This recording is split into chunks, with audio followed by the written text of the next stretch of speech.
Continuamos con el programa, hermanos, y nos vamos a poner en la presencia del Señor.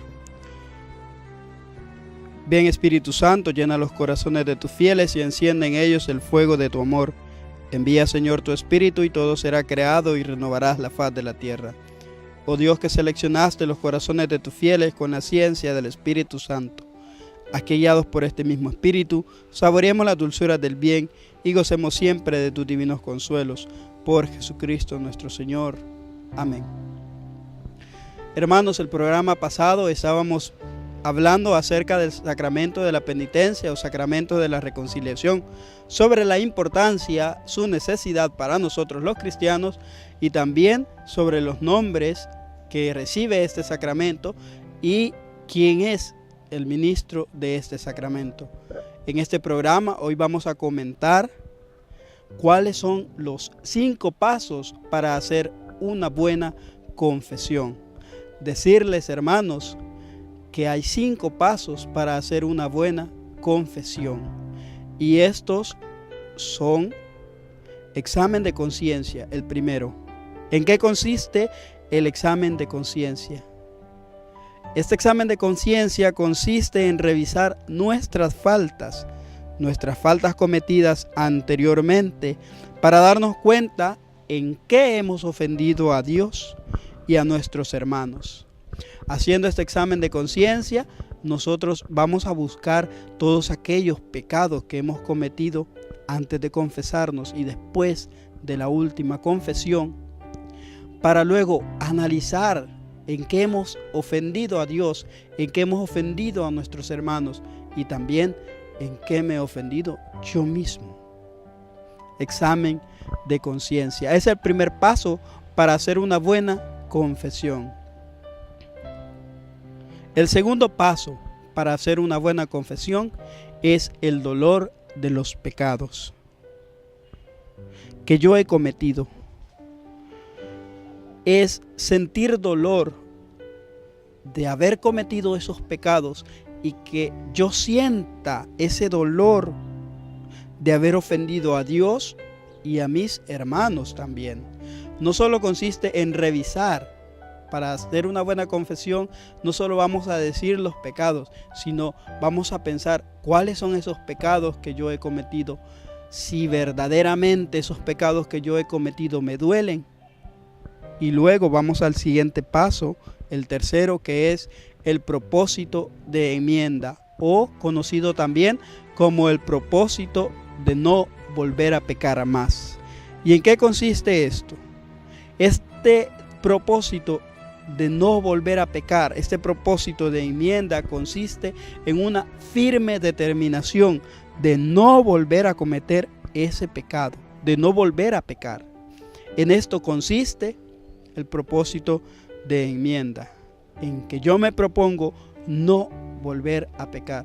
Como cuando nosotros nos hacemos propósitos: yo voy a hacer esto, yo hoy voy a ir a misa. Así es el propósito de enmienda: yo no voy a volver a cometer este pecado. Entonces llevamos 3.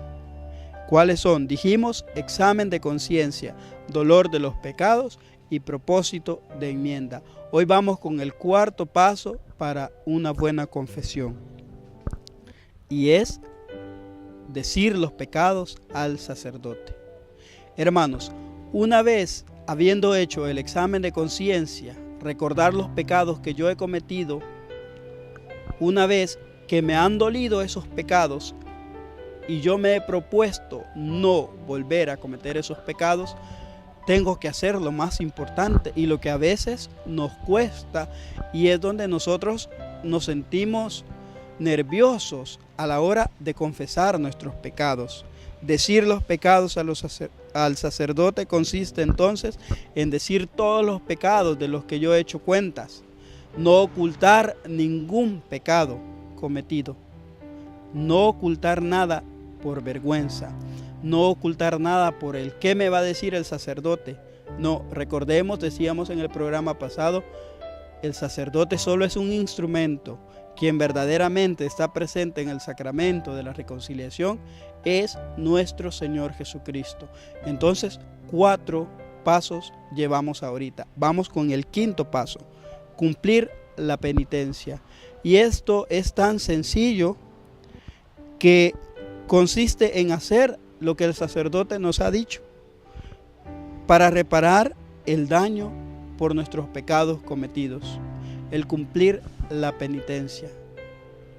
5 pasos entonces, hermanos, ahí los tenemos para hacer una buena confesión. Recordemos: examen de conciencia, dolor de los pecados, propósito de enmienda, decir los pecados al sacerdote y cumplir la penitencia. Estos son 5 pasos para hacer una buena confesión. ¿Y qué efectos va a tener el sacramento de la reconciliación en nosotros, en nuestra vida? Es muy sencillo. Son 6 efectos que el sacramento de la reconciliación va a tener en nuestras vidas, en las vidas de los demás y en la vida eclesial también. Y el primer efecto es que este sacramento nos reconcilia con Dios. Se nos da el perdón de nuestros pecados. Decíamos en el programa anterior que con el bautismo se nos borra el pecado original, pero humanamente siempre estamos tendiendo a ofender a Dios. Y el primer efecto del sacramento de la reconciliación, del sacramento de la penitencia, es la reconciliación con Dios. El segundo efecto que en nosotros produce el sacramento de la penitencia es la reconciliación con la iglesia. Aunque nosotros digamos que con nuestros pecados no ofendemos a los demás, siempre repercute nuestro pecado con los demás. El tercer efecto que produce en nosotros el sacramento de la penitencia es la recuperación del estado de gracia. Recordemos que cuando nosotros ofendemos a Dios, perdemos todo el estado de gracia que Él nos ha dado. Perdemos el estado de gracia que hemos alcanzado también con el bautismo. El cuarto efecto es el perdón de una pena eterna merecida a causa de los pecados mortales. Cuando yo me confieso, cuando yo he cometido algún pecado mortal y lo confieso, ahí yo ya quedo perdonado. Usted ya queda perdonado. El quinto efecto que produce en nosotros el sacramento de la penitencia es la paz y la serenidad de una conciencia, de nuestra conciencia, y también el consuelo del Espíritu Santo. Recordemos que cuando nosotros hemos cometido algún pecado, porque ya tenemos la experiencia nosotros, cuando nosotros hemos cometido algún pecado, nosotros andamos con aquella angustia que no nos deja en paz. Y entonces, el efecto que produce en nosotros el sacramento de la penitencia es precisamente la paz y la serenidad de la conciencia. Además, que contamos con el consuelo del Espíritu Santo. Por eso, cuando alguien se va a confesar, siente que anda una gran carga, pero luego que sale de la confesión, se siente con una paz y una serenidad tan grande que ni siquiera la podemos explicar. Y el sexto paso, el sexto efecto que produce en nosotros es la restitución de la dignidad y de los bienes de la vida de hijos de Dios. Con el sacramento de la penitencia, nosotros volvemos a esa dignidad de hijos de Dios. Hermanos, que estos 5 pasos que hemos analizado hoy para hacer una buena confesión nos sirvan a nosotros también para realizar en nuestras vidas el sacramento de la reconciliación. Que la paz del Señor reine en sus hogares.